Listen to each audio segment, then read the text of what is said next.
Господь, мы знаем, что без Тебя мы ничего не можем. Проговори нам сегодня. Проговори через этого недостойного слуга Твоего, Господь. Пускай Твои слова будут как золото для каждого получающего его сегодня. Во имя Иисуса Христа. Аминь.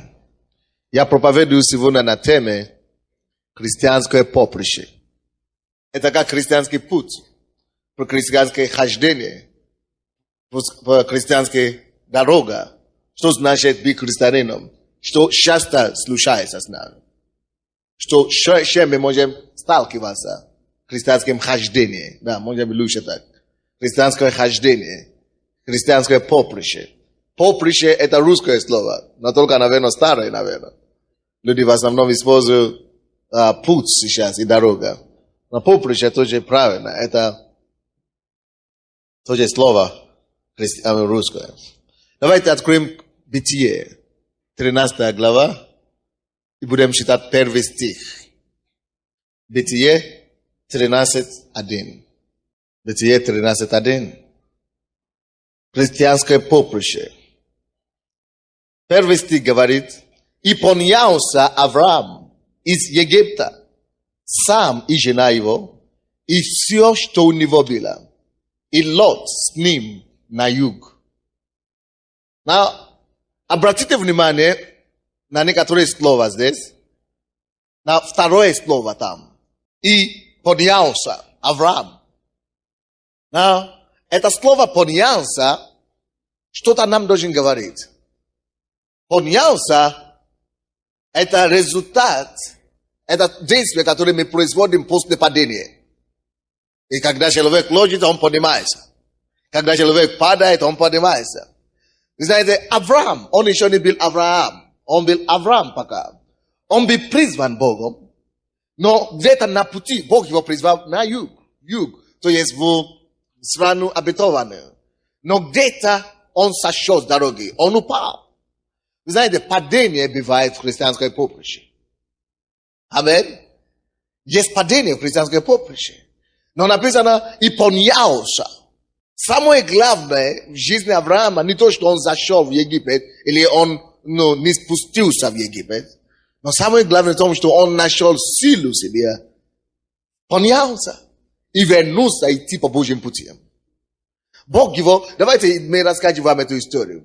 Бытие 12 глава, то есть одна глава до того. В 12 главе с 1 стиха по 4 стих. Здесь мы видим, как Бог призвал Авраама. «И сказал Господь Аврааму: пойди из земли твоей, от родства твоего, и из дома отца твоего, в землю, которую я укажу тебе. И я произведу на тебя великий народ, и благословлю тебя, и возвеличу имя твое, и будешь ты благословение.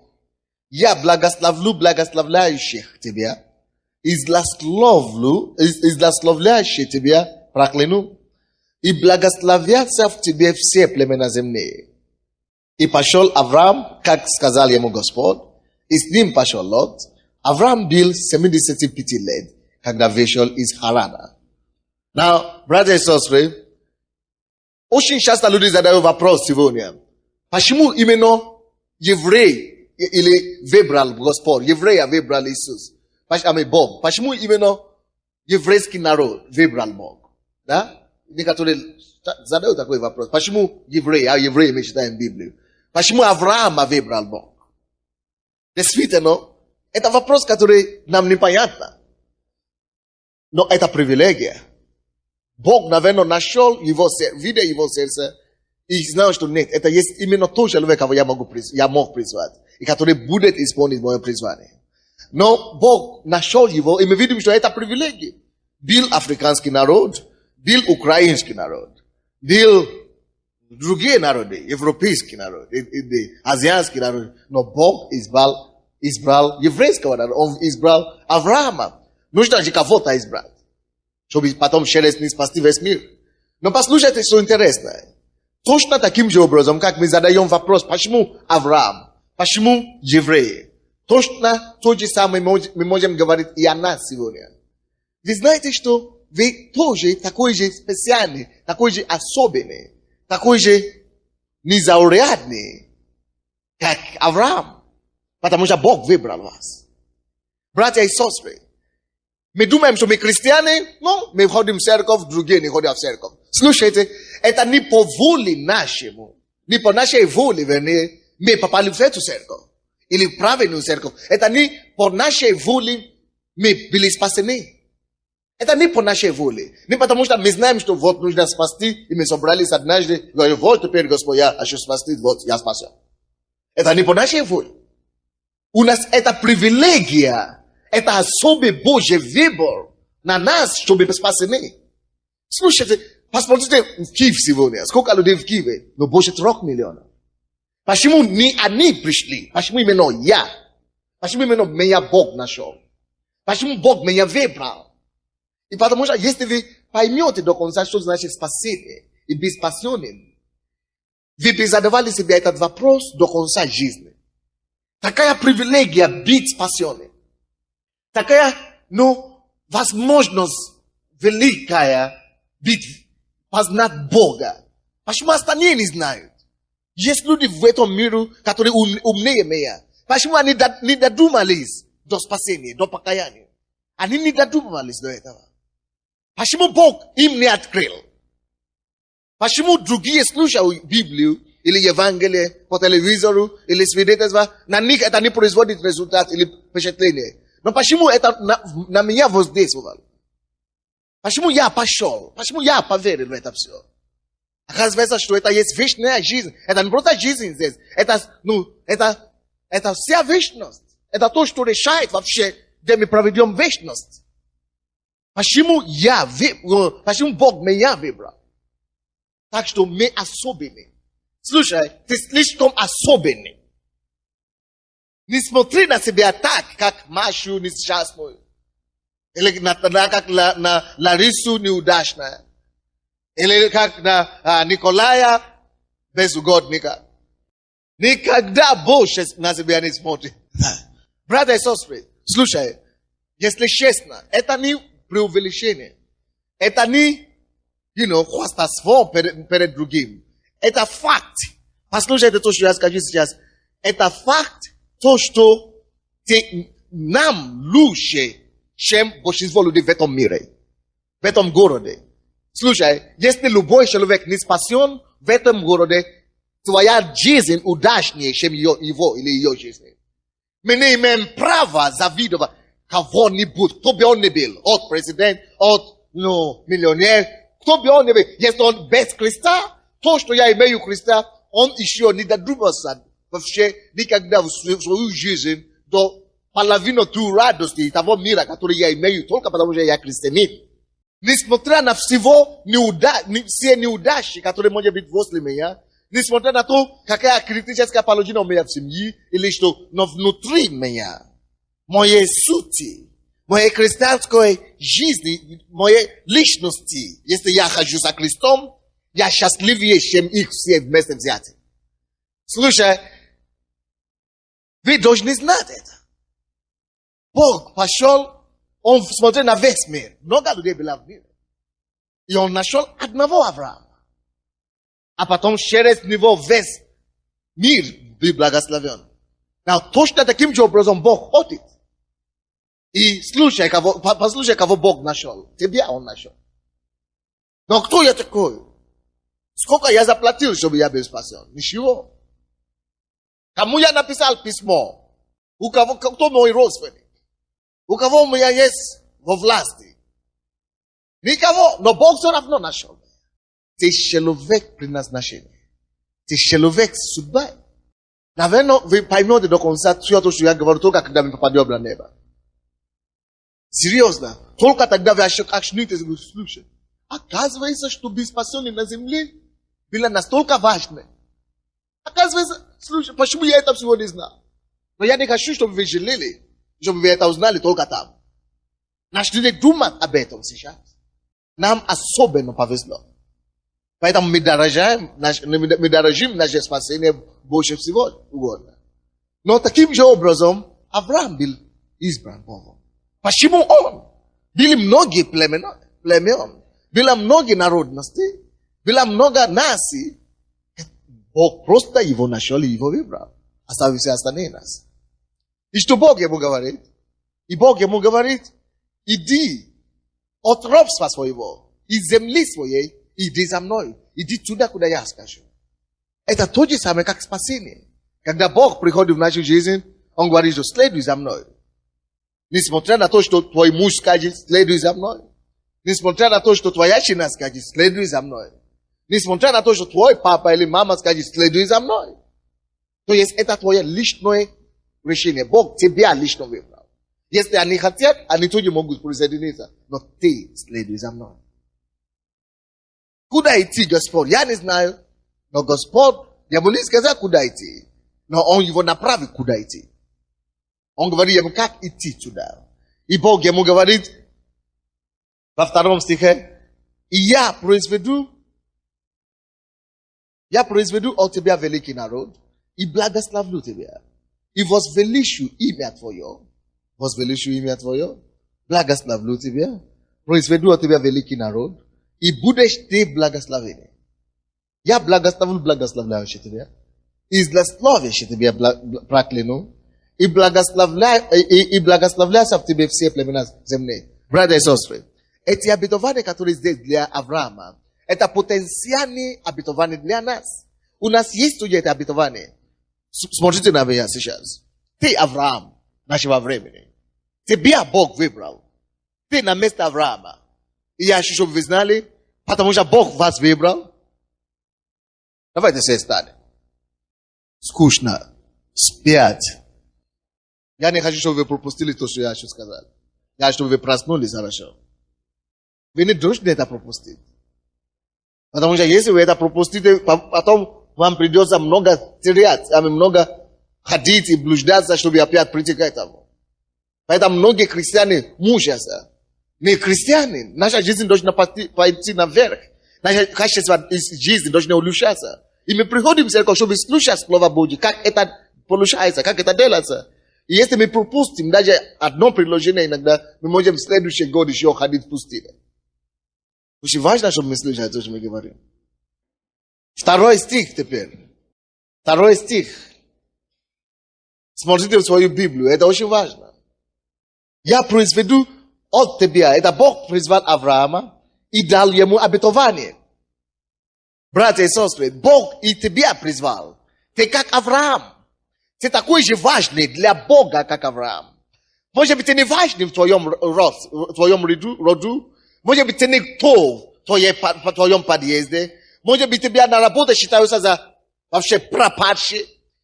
Но есть Бог, который создал небо, который создал твои семью, который создал соседей, который создал твоих коллег на работе, который больше всех обратил на тебя внимание. Если Он тебя открыл глаза, чтобы понять Христа и Его жертву, и чтобы ты понял, что за тебя Он умер, и Он тебя спас, Он тебя омыл своей кровью, Он отдал свою жизнь за тебя, Он отдал за весь мир, но весь мир не знает. Но почему-то Он дал тебе понять это. Он дал тебе эту возможность. Может быть, через проблемы какие-то, или через какие-то неудачи, но Он призвал тебя к себе.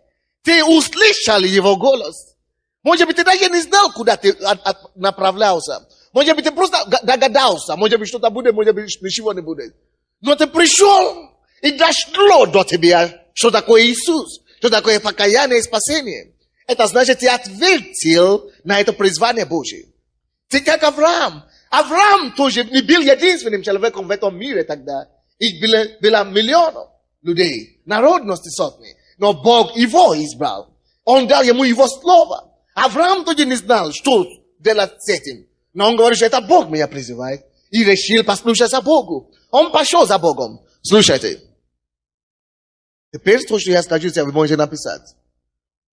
Бог никого не призывает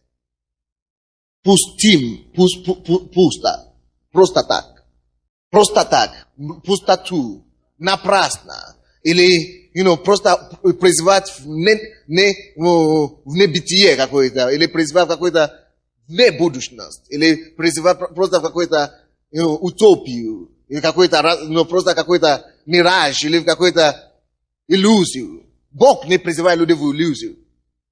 Знаете, что такое иллюзия? Бог вас не призвал в иллюзию. Но. Он призвал, и когда Он призывает человека, Он не призывает просто пустую.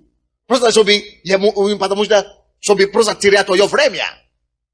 Бог тебя не призвал просто, чтобы отвлекать тебя от твоих серьезных дел. Если Бог тебя призвал, Он призвал тебя для чего-то более значительного, чем ты когда-нибудь знал. И когда Бог призвал Авраама, 2 стих говорит, что Он говорит, Он благослови его, Он призвал его с обетованием. Напишите, Бог призывает с обетованием. Бог меня призвал с обетованием. Как Он призвал Авраама. Допустим, с каким обетованием Он призвал Авраама? 2 стих. Он говорит, я произведу от тебя великий народ. Слушай, если ты действительно уже пришел к Богу, и ты будешь служить Господу до конца, поймите меня, если ты будешь служить Господу до конца, твою жизнь, ты будешь научить своих детей служить Господу. В Библии написано, что я был молод, и теперь я стар, и я не видел, чтобы праведник просил хлеба, простящей рукой.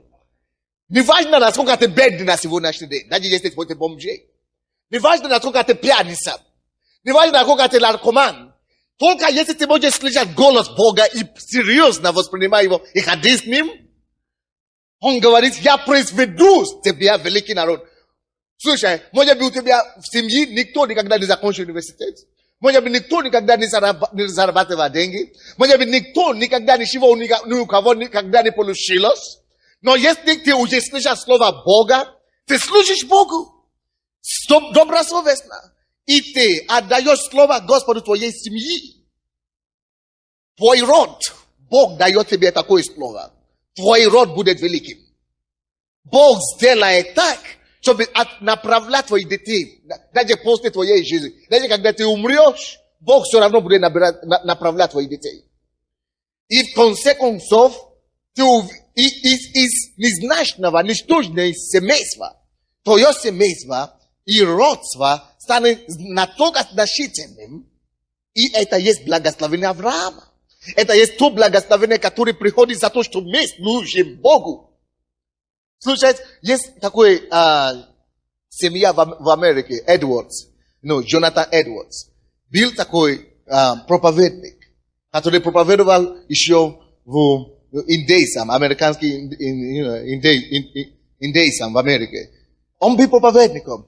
Вы знаете, в прошлом веке существовала такая традиция вырастания, нарисования или вырастания дерева, как называется, семейное дерево. Да? Или как у вас называется? Семейное дерево, да? Линия что? Линеологическое чего? Дерево. Да, линеологическое дерево. Вот, послушайте, он был верующим первый. Так? И когда он пришел к Богу, он начал проповедовать. У него было 9 детей или сколько. А потом через 200 лет, через 100 лет или сколько-то, и когда нарисовали это дерево, рисуют из них он был никто. Неграмотный, может быть, но он стал грамотным, он стал очень умным. И он проповедовал Евангелие. Просто потому, что он был верующим. Это пример того, то, что Бог говорит. Если ты служишь Господу, и ты посеешь свою жизнь на спасение людей, чтобы даровать людям счастье, просто потому, что ты ответил на призыв Бога. Джонатан Эдвардс из его семейства получилось 29 сенаторов, по-моему. There's 60 конгрессменов. И, разные, поколения, множество врачей, множество, профессоров, академики и миллионеры. От того, что простой проповедник, который жил среди индейцев. Как это случилось? Он умер. Но Бог продолжал направлять его линию. Семейная линия. И Бог направляет судьбу. И все судьбы его детей, и потомки, и так далее, и так далее. Есть привилегия в том, чтобы призваны Богом. Я говорю о том, что Бог, когда Он призывает человека, Он призывает его с обетованием. Братья и сестры, Бог вас не призывает в мираж, как я уже сказал. Вы знаете, что такое мираж? То есть, это не пустое обетование. Он не призвал вас просто, чтобы, посмотрим, что будет, получится или не получится. Поэтому мы читаем об Аврааме в Библии. Если ты можешь читать линию, семейную линию Авраама, ты можешь надеяться и полагаться на то, что твоя семейство тоже будет направлена таким образом. Даже у Авраама были дети, которые были неверующие и так далее, которые отпали от Бога и так далее, но была Божья рука, которая не давала им пропасть, которая всегда избавляла их, которая всегда направляла их, исправляла и всегда приводила их на нормальный путь. Поэтому мы с вами не просто привилегированы, нам страшно повезло. Не просто ради нас сейчас, но ради нашего будущего, наших детей и так далее. Допустим, я знаю, что мои предки все, мои потомки, дети, детей, я буду служить Богу. Если я это сделаю, остальное это уже Божья ответственность. Но я знаю людей, которые их предки были миллионерами. И сейчас они сами валяются на улице. Но у тебя будет наоборот. Почему? Не потому что все мы полагались на папу раньше, теперь папа умер, или мама умерла, теперь некуда все начало разваливаться и так далее. Нет. У нас есть еще лучший папа. Небесный Отец. И даже если ты умрешь, если ты уже оставишь Слово Божье в твоей семье, как Иисус Навин сказал, что касается меня и весь мой дом, будем служить Господа, то Бог сам берет ответственность за твои потомки. Аминь. Это плюс того, что ты сам уже будешь на небе и будешь служить Господу на небе. Но это не основная моя проповедь сегодня. Но я говорю о том, что Бог призвал Авраама. Он дал ему такие сильнейшие обетования. Послушайте, какие они обетования. Не просто, что он сделает его великим, его народ великий, и действительно, они стали великими. Так? Он говорит, я благословлю тебя.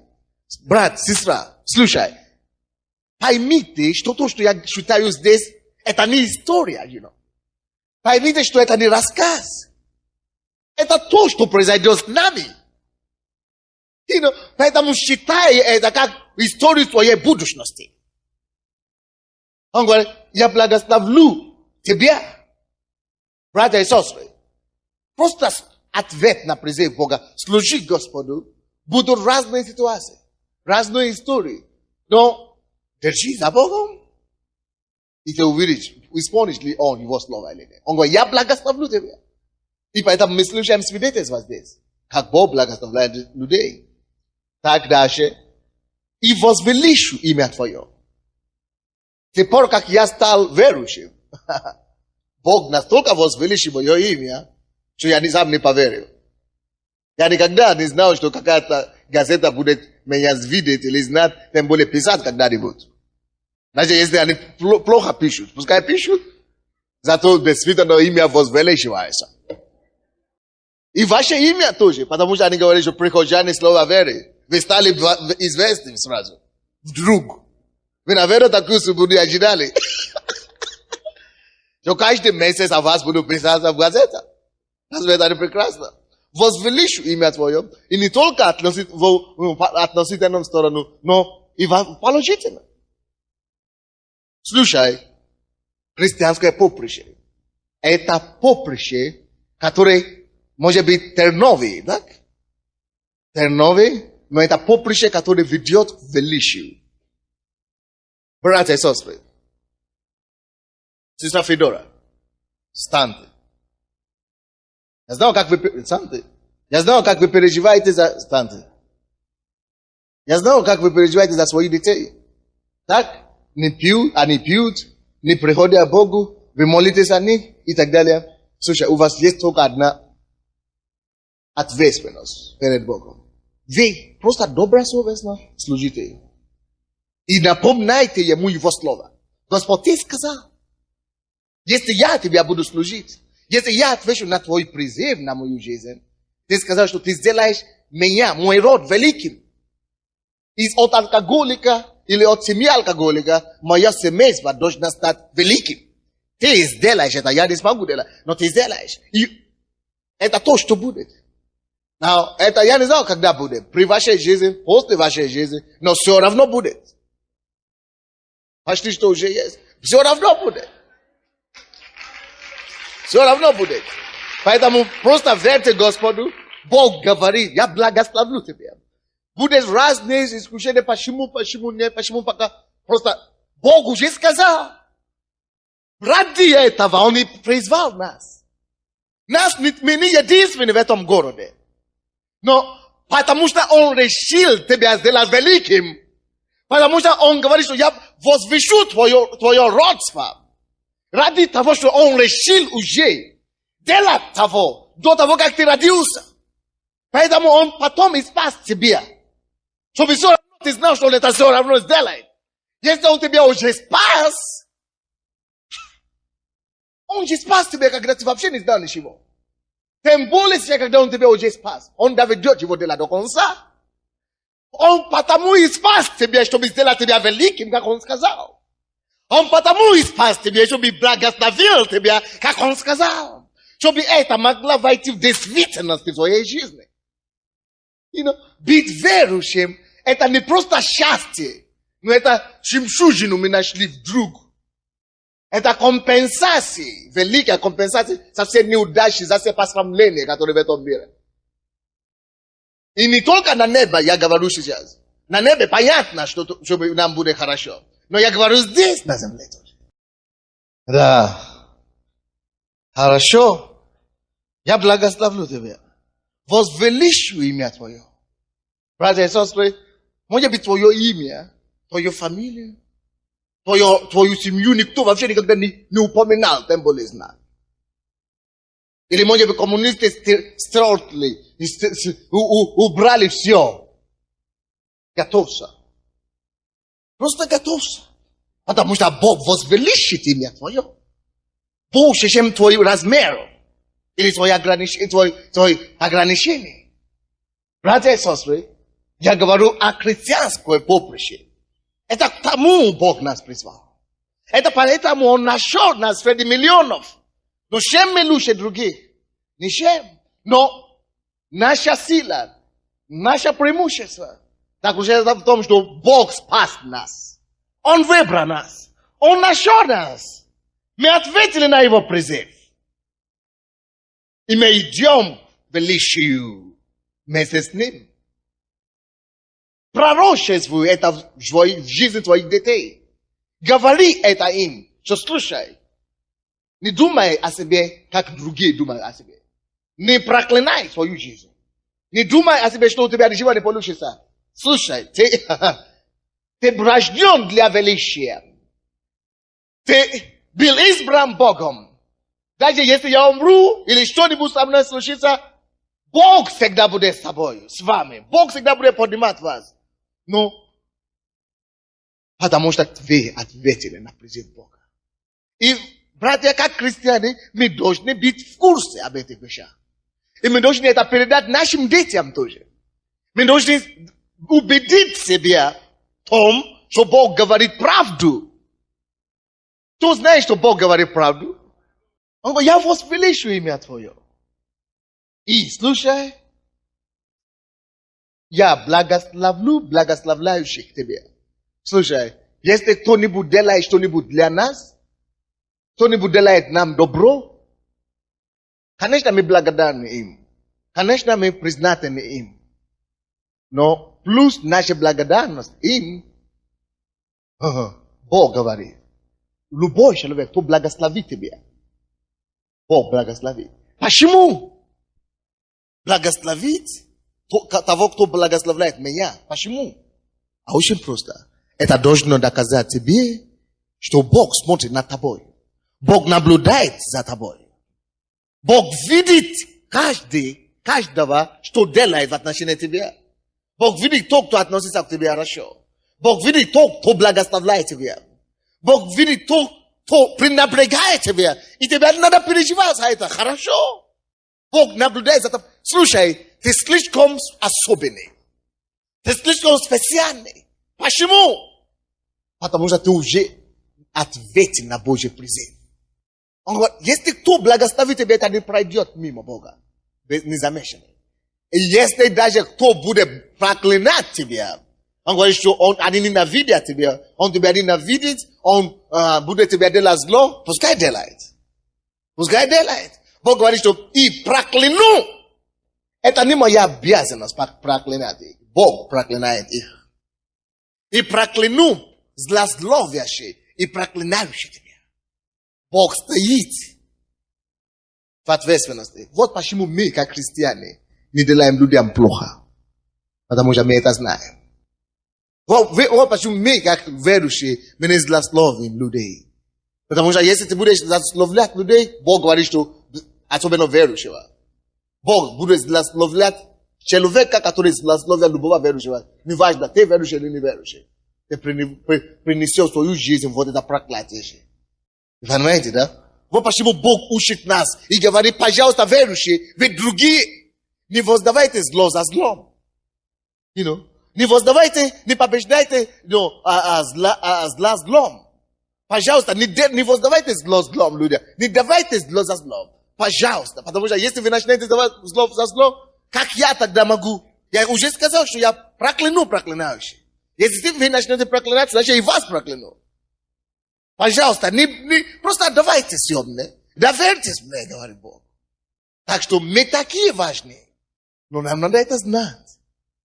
Потому что если мы это не будем знать, мы не будем поступать соответственно. Мы даже не знаем, что мы есть такие. Я думаю, я старая Лариса.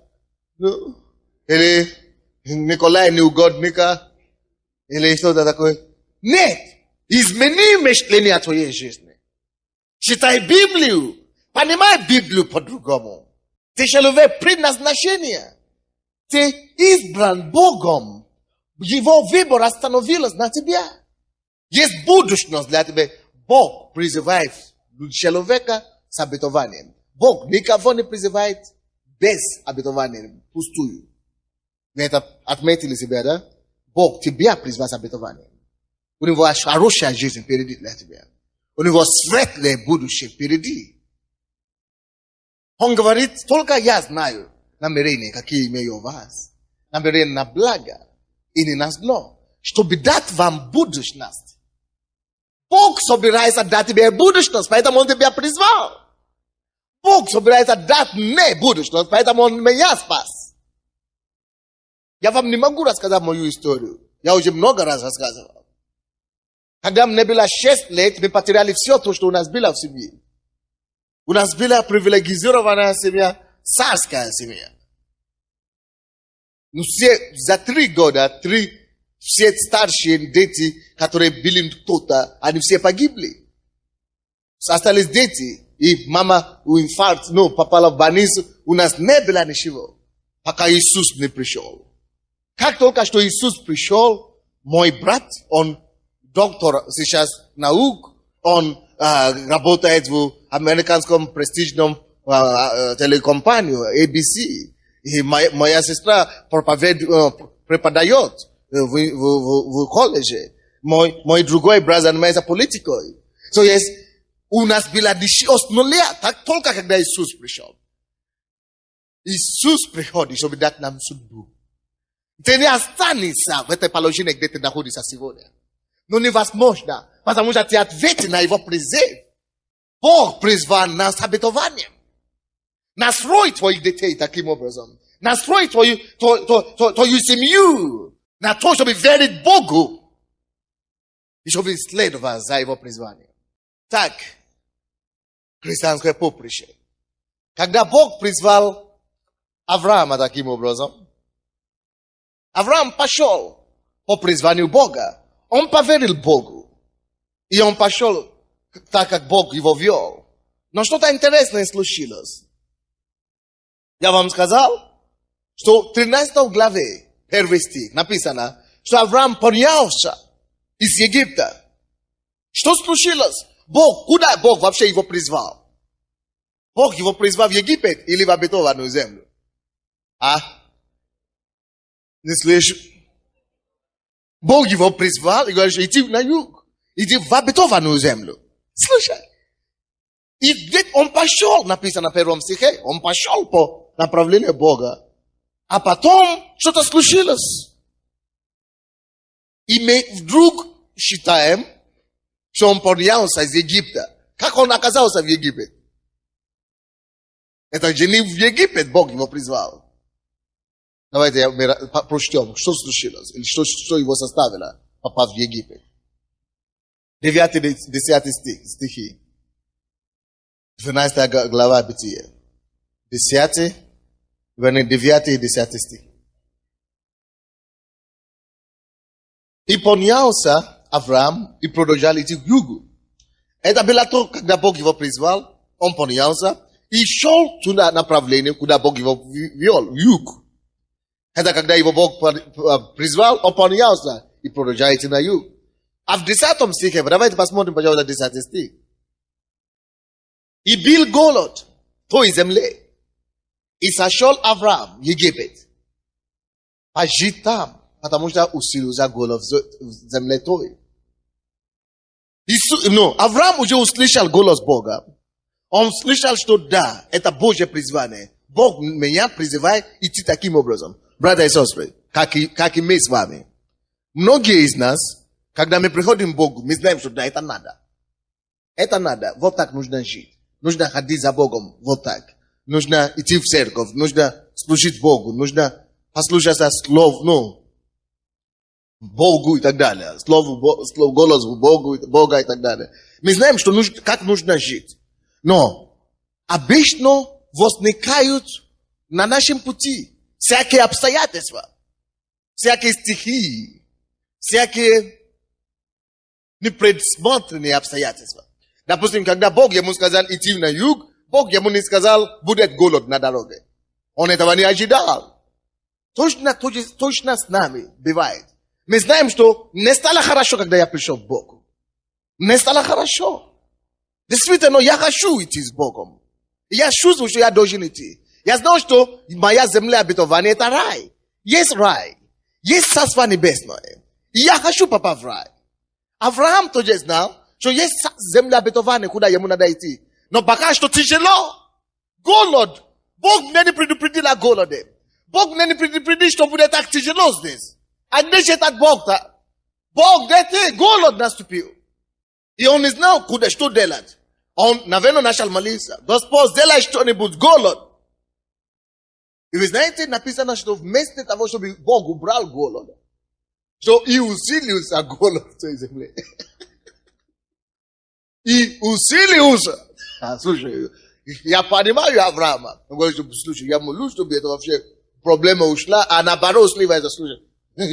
Какая-нибудь страна рядом есть, которая хотя бы голода нету там. Вот да, Египет же рядом нету там голода, Боже мой. Давай я побегу, а то я бы тут уже умру, потому что и вроде бы Бог должен помочь, а наоборот усиливается проблема. Слушай, я убегу, то есть, вы понимаете его человеческое ощущение, да?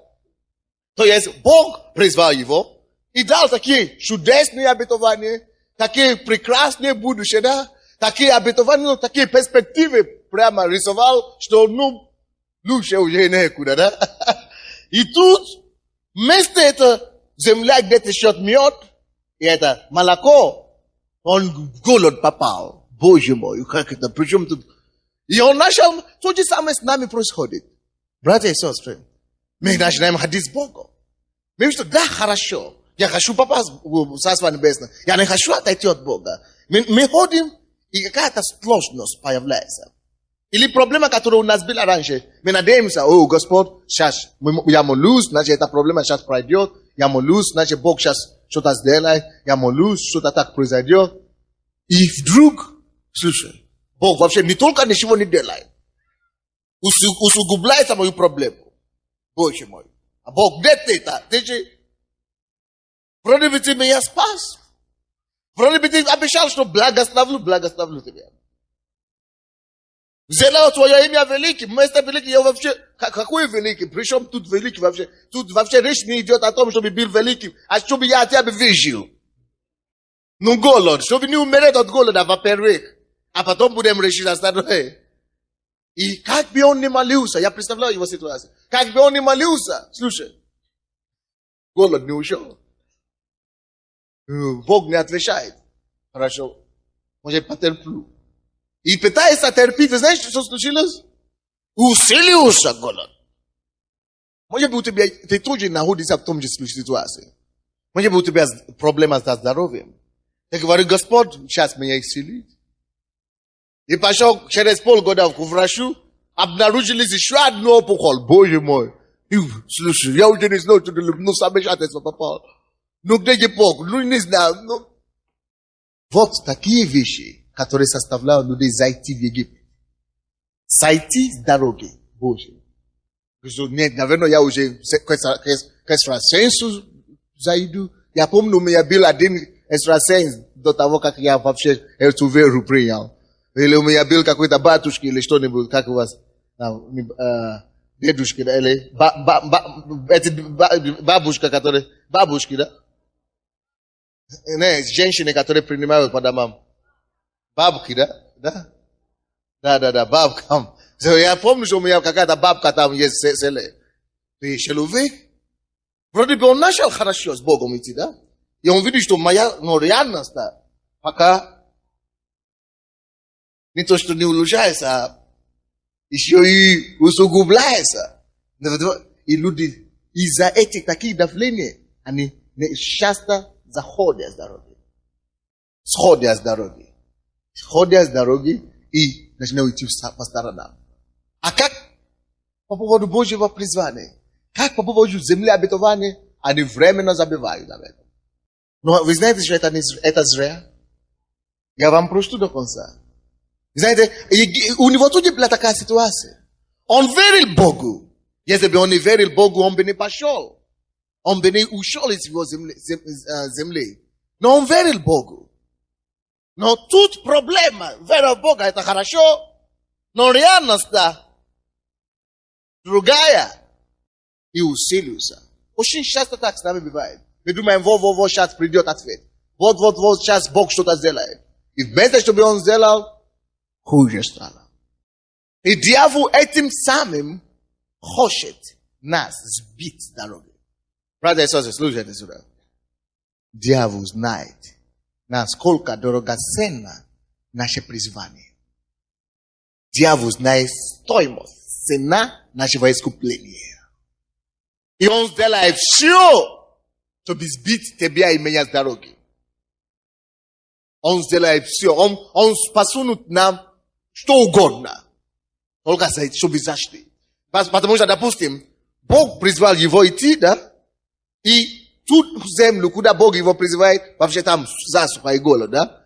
А там чужой стране, вообще где неверующие, там процветание. Там все хорошо.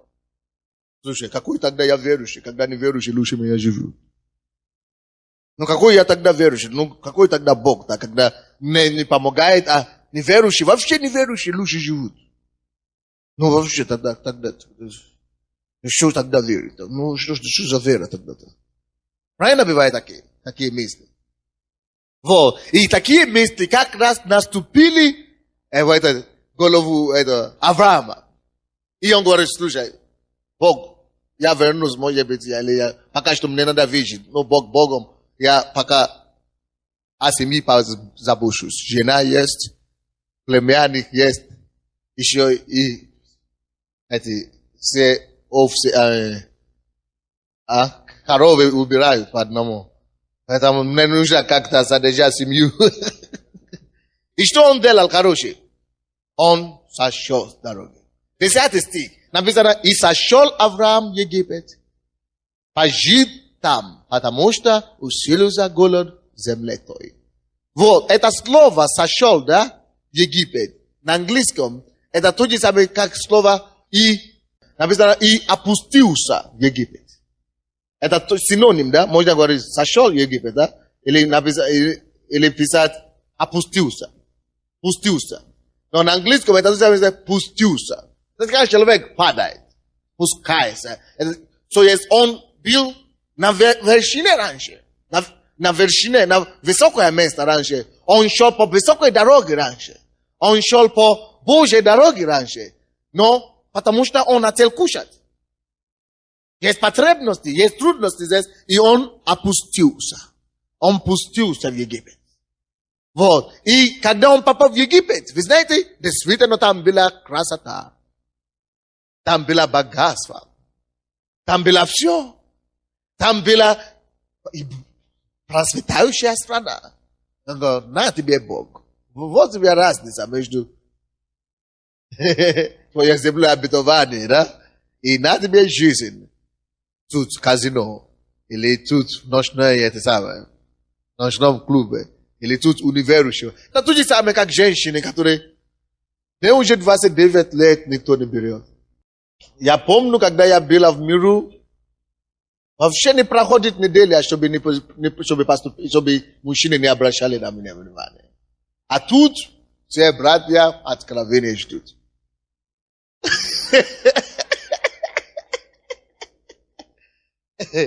Ну что ж, я зайду опять в места, куда я ходил раньше. Куда я ходила раньше. Я помню там всегда изобилие эти ребят. Я понимаю, и, конечно, зашел туда. Ну, на тебе другая жизнь. Сколько уже внимания за одну ночь. Сколько предложений, сколько виски, сколько... Ну, и тут изобилие. А то бывает дома, что даже нечего кушать на ночь. А тут на тебе все валом. Да, это... Когда дьявол давит на нас, он создает иллюзию благополучия. То есть он все показывает тебе, все в хорошем свете, чтобы тебя ловить. Вы понимаете меня, да?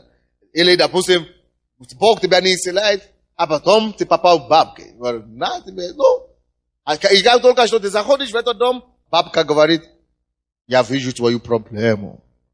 У тебя дочь ушла из дома. О, слава тебе. О, может быть, она уже сразу, я только одна, а я уже в эту церковь уже второй год хожу. А тут, только я не успел зайти в дом, уже мне говорят, какая проблема. Слава тебе, Господь. Наверное, Бог предусмотрел, чтобы через бабку все равно.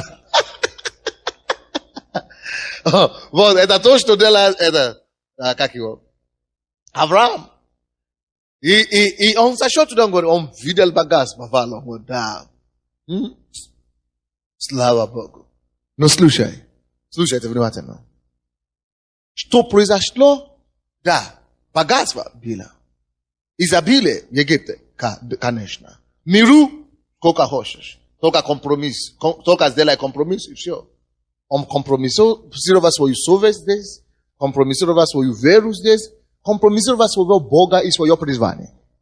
И что он нашел? Он нашел материальное благополучие. Но зато, слушайте, если вы будете читать дальше, с 11 стиха дальше, да? Когда он попал в Египет, я вам расскажу, то царь, египетский царь, этот царь, который, он собрал его жену, он говорит, что ты такой, ты пришел с такой прекрасной женщиной, дай мне это, я царь, я король, я должен иметь эту жену твою. Когда он был в той стране, куда Бог его направлял, да, а те был голод, так? Был голод там, не было чего кушать. Но зато у него семья была. Никто его семью, его жену от него не собрал там. Значит, если плохо, но если все мы страдаем вместе, это лучше, чем потерять вообще и семью, и жену, и причем как потерять. Не просто жена подала на развод, а кто-то другой мужчина, который богаче еще тебе. Теперь они уже кушают, все уже есть, да? Теперь уже нету голода тут. Но зато другие проблемы, которые навалились на него, он уже, и пища уже есть, но он уже не мог кушать теперь. Голода уже нет, но кушать уже не идет аппетит, потому что его насильно жену собрались, больше нет аппетита. Вроде бы пришел сюда, чтобы кушать, а теперь пришел, даже не может кушать. Видишь, все красоту уже не замешает, не в состоянии. Бог что значит зайти с дороги. Вот что значит опустился в Египет. Вы слушаете меня, да? Опуститься в Египет не решит твою проблему. Тебе надо держаться в христианском поприще. Тебе надо продолжать твое поприще. Она может быть тернистовой. Или она может быть тяжелой иногда. Да, это христианское поприще. Будет и так, и так. Но держись твое исповедание. Держи в дороге. Потому что даже если я умру, пускай я в церкви умру. Или с Богом умру. Но держи твое исповедание. Потому что Египет не решит твои проблемы. Мир или отступничество не решит твои проблемы. Компромисс, свою совесть или Бога, или веру не решит твои проблемы. Это только усугубит ее. Ты говоришь, но я молился, почему Бог тогда мне не подсказал, чтобы я туда не шел?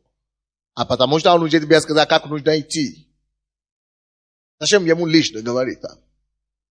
Ты уже знаешь, что вот так надо служить Богу. Служи. Он исполнит свое слово, свое время. Видите, когда он был там, голод был, и он думал, мне так тяжело, Бог, Боже мой. Я зайду в Египет. Но дьявол ему не сказал. Конечно, дьявол ему рассказал, как там хорошо в Египет. Но дьявол ему не сказал, что его жену там соберут. У него ни семья не останется, и вообще его там поместили в тюрьму, уже попал. Слушайте, дьявол всегда будет обманывать нас о том, как хорошо жилось миру. О том, как напоминать нам о некоторых иллюзиях какие-то, которые у нас были приятные моменты. Но он тебя не напомнит, как ты мучился в то время. Он тебя не скажет, как ты страдал в то время. А он тебе только скажет, что нет, ты вернись. Потому что дьявол знает цену нашего спасения. Он знает, что его самая большая задача это свернуть нас. И когда человек не отходит от Бога, или идет на такие компромиссы, он падает. Поэтому написано, что как его? Авраам сошел. Он сошел в Египет. Он опустился. Поэтому, но слава Богу за 13 стих. 13 глава 1 стих. Там написано наконец-то. И поднялся Авраам из Египта. Когда он понял, вообще-то он бы навсегда потерял все. Но Бог вмешался. Он покаялся, наверное. Говорит, Боже мой, все, я готов вернуться на Божью церковь. Я готов уже вернуться. Все. Просто дайте мне мою жену, я уже все. Уже мне не Египет, ничего уже не надо. Я лучше пойду обратно в голод. Представляете себе? Он теперь оставляет благополучный Египет, чтобы идти опять в Божий путь, где голод. Но давайте посмотрим самое интересное. Когда он вернулся на Божий путь, где был голод, когда он вернулся, уже не был голод. Посмотрим первый стих. Написано в первом стихе, и поднялся Авраам из Египта, сам и его жена, и все, что у него было. Слушай, Египет ничего не даст тебе.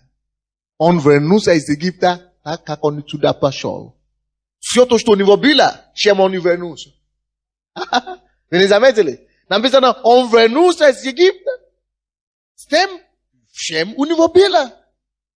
Чем он туда и пустился, туда он так и вернулся. Ему и повезло даже. Он бы вернулся без жены. Без жены. Послушайте, братья и сестры, послушайте внимательно. Послушайте и напишите то, что я скажу. Дьявол всегда обманывает христиан, чтобы зайти из дороги христианского поприща, нарисуя им, как хорошо, как он даст, сколько они получат с ним, с дьяволом, с миром. Но, братья и сестры, действительно это так. Иногда, в первый раз, он тебе будет давать много. Но тебе лучше, чем когда ты был с Богом, да? Вот теперь появилось колбаса, появилось мясо, появилось все. А там был голод, да, у Бога? Но слушай, дьявол никого никогда не опускает со своими вещами. Дьявол тебе сначала будет давать много чего, а потом начнет отбирать их. И отберет все до единого.